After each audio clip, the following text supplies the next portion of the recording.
mohon maaf sebelumnya yang terhormat ini semua pembicara Bang Yando yang paparannya sedang saya baca dan saya sudah baca, memang ada berbagai problematika di dalam perhutanan sosial khususnya menyangkut peran desa dan bagaimana desa bisa berperan penting, terutama program perhutanan sosial ini mampu memberikan manfaat terbanyak bagi warga desa.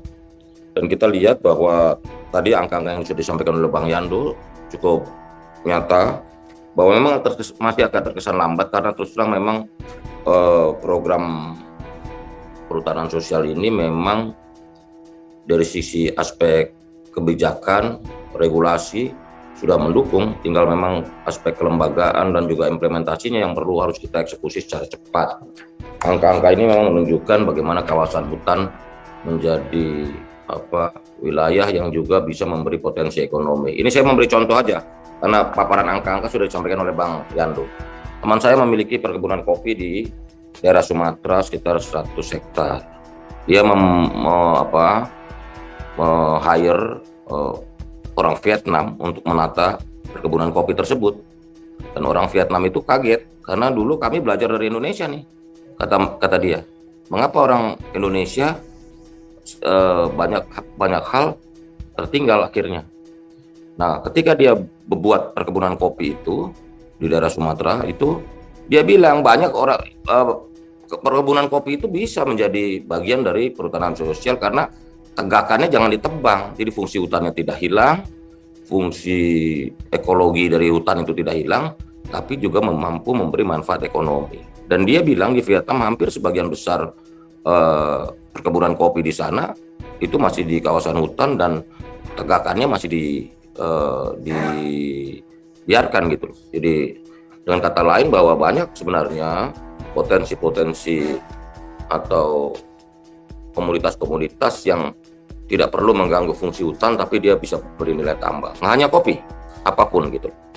Tapi kalau di beberapa wilayah misalnya Jawa Timur kan sudah porang karena ditanami porang di tegakan-tegakan di hutan. Nah, karena itulah menurut hemat kami hutan-hutan di Indonesia khususnya program perhutanan sosial ini harus betul-betul diberikan pendekatan dan juga approach yang memadai. Selain tadi aspek hukumnya, tadi Bang Yando juga sudah cerita bagaimana kendala-kendalanya dan sebagainya. Karena luas perhutanan sosial ini kalau kita bisa mampu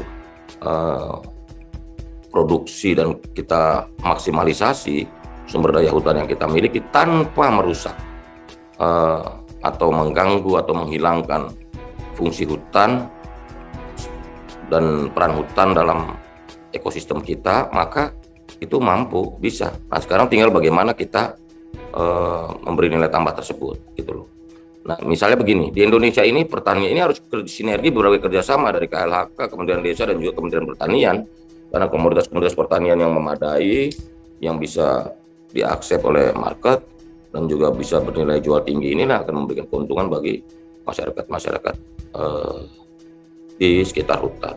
Di Jambi itu tadinya dulu dikejar-kejar hutan oleh polisi hutan, warga yang mengambil hasil-hasil dari hutan di daerah Jambi. Tapi setelah ada pendekatan bahwa fungsi hutan harus kita jaga, ekologinya, maka tapi juga warga masyarakat di sana bisa menerima manfaat dari hasil-hasil produk-produk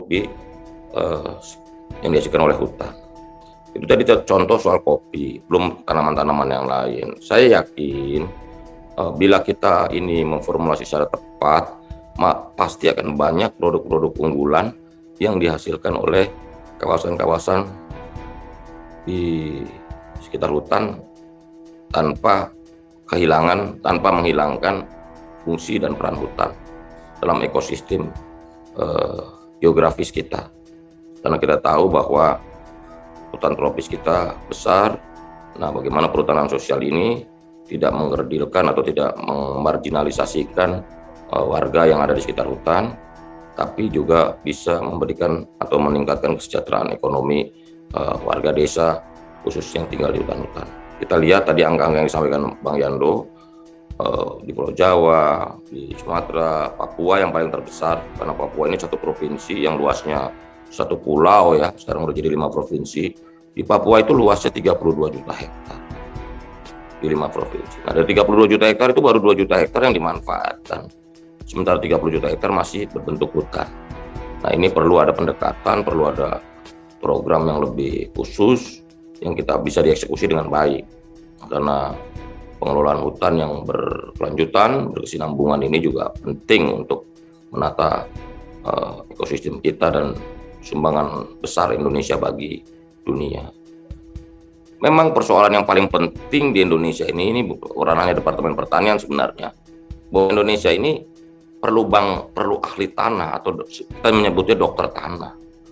Dokter tanah itu orang yang mengerti betul-betul ketika sedang teliti sebuah wilayah, sebuah tanah ini bisa mengidentifikasi secara tepat tanah ini, lahan ini cocok untuk ditanami apa. Dan nanti kita bersinergi dengan berbagai pihak, terutama juga Departemen Perdagangan dan lain-lain, untuk merumuskan, untuk melihat mana potensi-potensi tanaman-tanaman, produk komoditas yang laku atau diperlukan di seluruh dunia. Karena saya yakin dunia ini ke depan ini untuk urusan lingkungan hidup dan pangan, food sektor dan environment sektor ini menjadi pembahasan yang penting. Jangan sampai produksi pangan ini mengganggu, merusak atau menghilangkan fungsi-fungsi hutan sendiri. Dan kami yakin konsep perhutanan sosial yang dicanangkan oleh Pak Jokowi ini sebenarnya ingin menjembatani itu. Bagaimana hutan tetap memiliki fungsi sebagai bagian yang penting dari ekologi kehidupan kita, tapi juga bisa dimanfaatkan bagi kehidupan ekonomi warganya. Karena itulah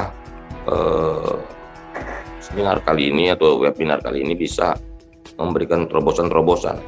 Karena saya yakin kebijakan-kebijakannya sudah mendukung, aspek regulasinya sudah mendukung. Nah, tinggal kelembagaan dan juga bagaimana mengeksekusinya, kesadarannya, sosialisasinya dari setiap warga masyarakat. Saya yakin ketika seluruh warga masyarakat merasakan atau menganggap penting fungsi hutan dalam lingkungan mereka, maka selain menjaga, maka juga warga bisa memperoleh manfaat, nilai tambah dari hutan yang ada di sekitar mereka. Saya pikir itu dulu dari saya, nanti kita diskusi lebih lanjut. Tapi yang pasti perhutanan sosial ini memang harus dipandang sebagai bagaimana kita sebagai negara, sebagai bangsa memanfaatkan secara serius dan sungguh-sungguh kekuatan kita, karena hutan tropis kita luar biasa dan sangat berguna bagi kehidupan kita dan generasi yang akan datang. Karena bagi kita menjaga lingkungan hidup ini, menjaga hutan kita ini juga berarti memberikan sumbangsi, memberikan peran bagi warisan untuk generasi-generasi yang akan datang. Karena generasi mendatang ini juga perlu memperoleh kehidupan dan manfaat dari alam dan lingkungan yang baik yang ditinggali di bumi Indonesia.